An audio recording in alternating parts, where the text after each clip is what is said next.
Karena memang manuskrip itu manuskrip palsu. Faqih Muqaddam tidak pernah bertemu dengan Ali bin Jadid.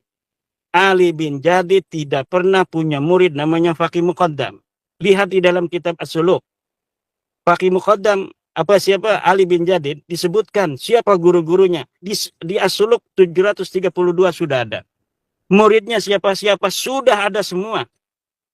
Mertuanya saja Semudafi dicatat. Adiknya Abdul Malik dicatat. Tetapi seorang murid bernama Faqih Muqaddam tidak pernah dicatat. Lalu bagaimana seorang yang tidak pernah dicatat sebagai murid Ali bin Jadid, tiba-tiba dia punya sanad yang katanya mendapatkan sebuah hadis daripada Ali bin Jadid? Siapa ini yang bikin manuskrip ini? Apakah Mas Rumel atau orang lain yang membuat, kemudian Mas Rumel mengambil dari orang lain itu? Sebenarnya saya sudah mempunyai tuduhan karena apa? Tulisan yang tertera itu mirip dengan tulisan seseorang di masa lalu di tahun 1960-an yang saya mempunyai manuskripnya juga. Tulis cara menulis alifnya mirip, cara menulis lam alifnya juga mirip. Tetapi kita tidak boleh mendahului untuk menuduh. Hanya berdasarkan kecocokan, berdasarkan kemiripan, jawabannya sudah ada di saya. Tetapi kita tunggu Mas Rumel untuk menjawab. Dari mana dia mendapatkan manuskrip Faqih Muqaddam yang katanya mempunyai sanad hadis kepada Ali bin Jadid. Manuskripnya disebut manuskrip tinta biru kertas garis-garis. Kemudian ada beberapa hal lagi. Nasab Alawi informasinya tertib, kata Mas Rumel nih. Ketika masing-masing dicari, ternyata masing-masing tabaqat itu gak ada yang bertentangan. Mas Rumel nyarinya di mana? Kata Nasab Alawi kan Ubed anaknya Ahmad. Coba nemu dari mana itu? Kan bertentangan. Klaimnya Ubed anaknya Ahmad bin Isa, tetapi kok ternyata tidak ditemukan datanya. Itu berarti ta'arud. Dari mana Mas Rumel bisa mengatakan bahwa Nasab Alawi informasinya tertib? Ketika masing-masing dicari, ternyata masing-masing tabaqat gak ada yang bertentangan. Ini dari mana cara berpikirnya? Lah sudah jelas ketika kita melihat, kita mencari Ubed, benarkah dia sebagai anak Ahmad? Tidak ada kitabnya. Benarkah Ubed punya anak Alwi? Enggak ada kitabnya di abad ke-4 sampai abad 9. Ketika kita mencari Alwi punya anak Muhammad, enggak ada. Muhammad punya anak Alwi, enggak ada. Ali punya anak Ali, enggak ada. Ali punya anak Sohib Mirbat, tidak ada. Kita cari Sohib Mirbat di Difar, tidak ada. Kita cari Sohib Mirbat di Tarim, tidak ada. Kita cari Faqih Muqaddam di Tarim, tidak ada. Kita cari Faqih Muqaddam di kitab ulama, tidak ada. Lalu maksud Mas Rumel sangat rapi, kemudian apabila diverifikasi ada, itu dilihat dari mananya. Nah, ini perlu dijawab oleh Mas Rumel. Kemudian mengenai Al-Khatib. Al-Khatib menulis kitab Iqdul Barohin. Iqdul Barohin apa ini? Sebelum dia menulis kitab Al-Jawhar Sapat. Mas Rumel, saya sering sampaikan bahwa Abdurrahman Khatib ini sosok yang bermasalah. Sosok yang problematis. Kenapa?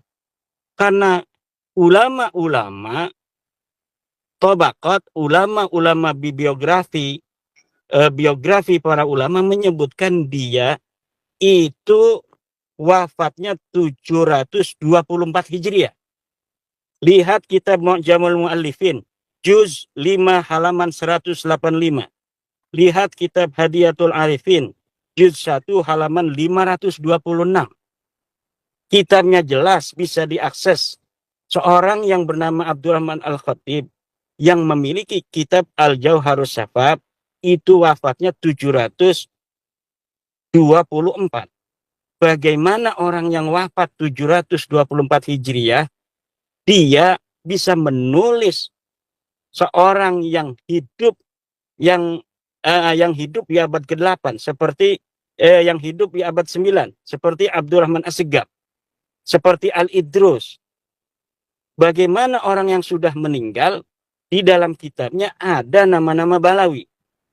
Kalau kita mau konsisten bahwa Abdurrahman ini memiliki kitab Al-Jauharus Safaf, di dalam tradisi Balawi katanya Al-Jauharus Safaf pengarangnya namanya Abdurrahman Khatib, meninggalnya 855.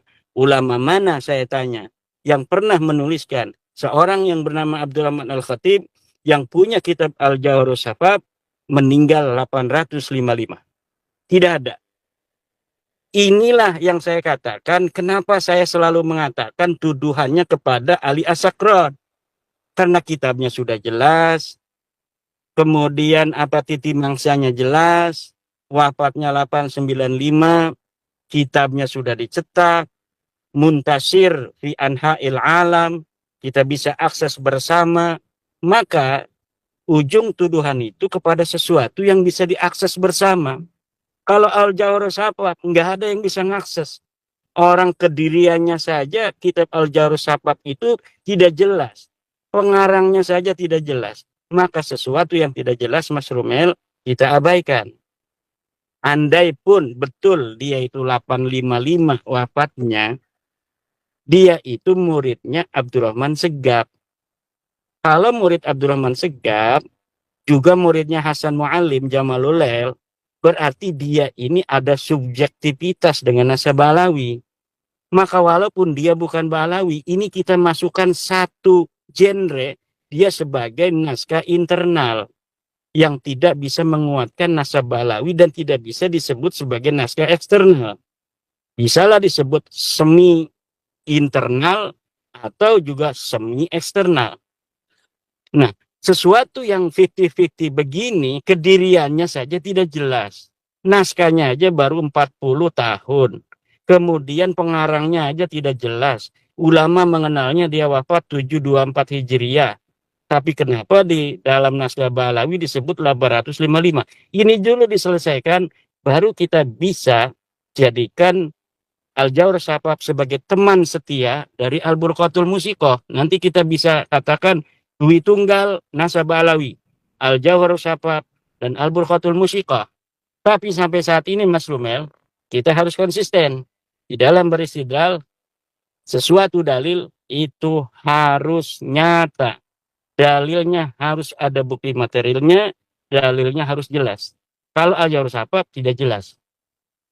Nah, inilah yang terakhir yang dapat disampaikan oleh Mas Rumel Abbas, Kang Rifki.